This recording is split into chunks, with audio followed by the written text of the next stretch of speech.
What is up, you guys? Welcome back to my YouTube channel. For those of you who are new, my name is Jacelyn and welcome to my channel. So for today's video, it's going to be all about curly hair. I want to go ahead and give you guys 10 tips that I find is very important to do when you are transitioning or you're beginning your curly hair journey. So if you guys are anxious and are ready to see, then let's go ahead and continue this video. Tip number one is refrain from using any type of heat on your hair. So I know this may be hard at first because you're so used to either straightening your hair or even dyeing your hair, whatever it may be. So you want to make sure that you do not use any heat because that's going to cause even more breakage or even more damage to your hair. Trust me, you guys, do not use it. I was so tempted to use it too when I had my bad hair days, but I didn't and my hair came back to life. So let's go ahead and move on to tip number two. Tip number two is use products that do not contain any phthalates, parabens, or silicones. So all these products have chemicals that damage your curly hair. So when you're beginning your curly hair journey or you're transitioning, you want to make sure you don't use those type of products because first, silicones can stay in your hair and it can just block any other like products that you're trying to put in your hair, as far as like moisturizers or like oils to deep condition your hair. I'll go ahead and put some products right here that will be curly girl friendly that you guys can use that do not contain these products. Product that I used a lot when I was beginning my curly hair journey was Shea Moisture. I really felt like their products worked really well with my hair. Now their products are a little bit heavy, so I usually diluted it with a little bit of water so it weighed my hair down as much. Plus my hair was very long, so I did not want my hair to look so flat. Those products worked really well, and also Main's collection, they also had awesome products that I liked using in the beginning before I actually started exploring and seeing how many more products are out there for curly girls. Alright, so let's go ahead and move on to tip number three.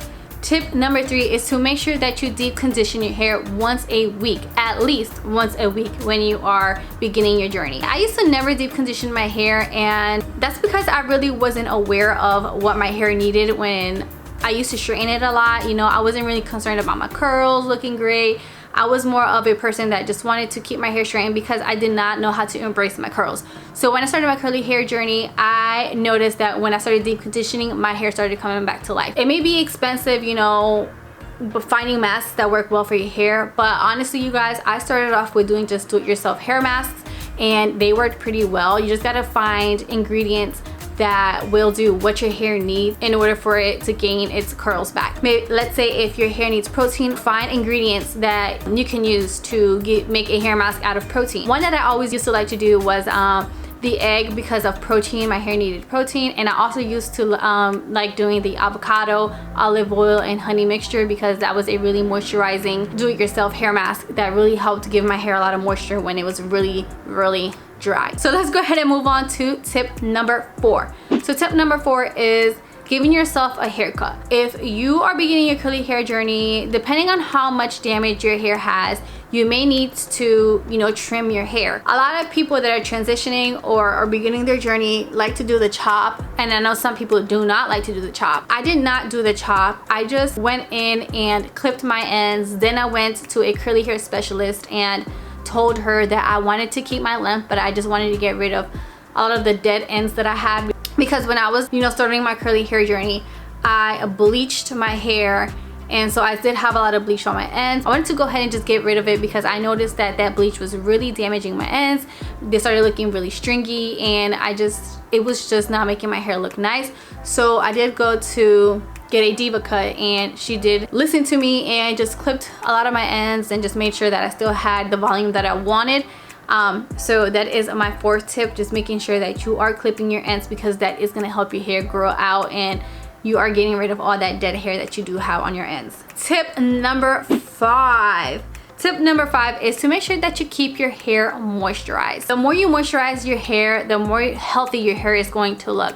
If you just go throughout the week and you just leave your hair do its own thing throughout the week and you don't refresh or you don't add more moisture when it's drying, your hair is not really gonna look good. So my advice is just to make sure you keep your hair moisturized. You can also do like an oil treatment. I used to do these maybe like once every other week. Doing a deep oil treatment really helped keep my hair moisturized and helped my hair retain all that moisture throughout the week. So deep oil treatments really work for your hair. Tip number 6 is to avoid bleaching or dyeing your hair. So I know this may be hard because a lot of people like, you know, changing their looks around, like changing their hair, but I'm telling you guys, if you can avoid bleaching or dyeing your hair, it's really gonna help your curls come back to life. Like I mentioned earlier, when I first started my curly hair journey, I did have blonde ends, and that really made my hair look bad. I'm gonna post a picture right here. When I used to rock my hair curly, you can see how stringy and just how dry my ends used to look. Okay, so tip number 7. So tip number 7 is wear updos or wear hairstyles when your hair is not looking its best. Around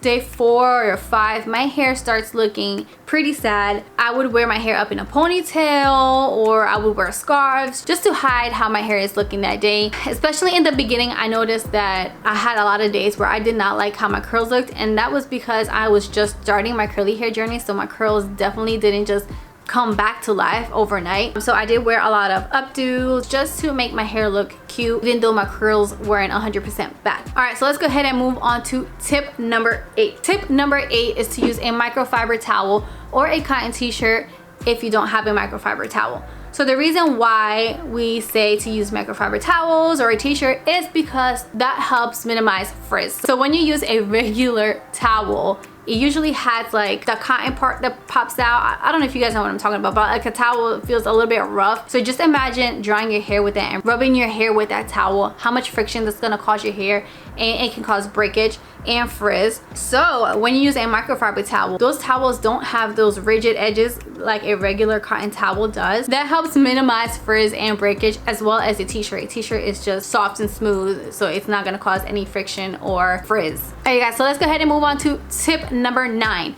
Tip number 9 is to protect your curls at night. So in the beginning, I really didn't know what I was doing before I started doing the curly hair journey. I didn't care about my curls. I told you guys I was straightening my hair all the time. Protecting my curls at night wasn't really in my radar. So when I started my curly hair journey, I researched and I seen that a lot of curly girls use the pineapple ponytail method to protect their curls at night. So if you don't know what that is, I'll just go ahead and show you. You're just gonna flip your hair over, just grab your hair and just do a loose pineapple ponytail.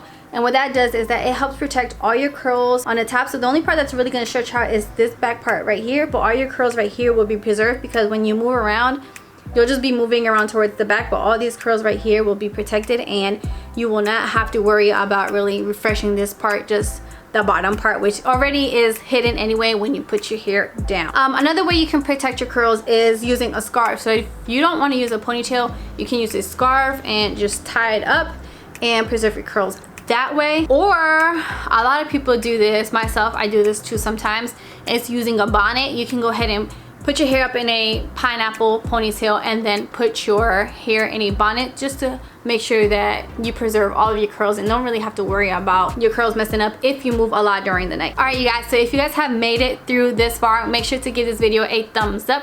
But here we are at the last step, and that is patience.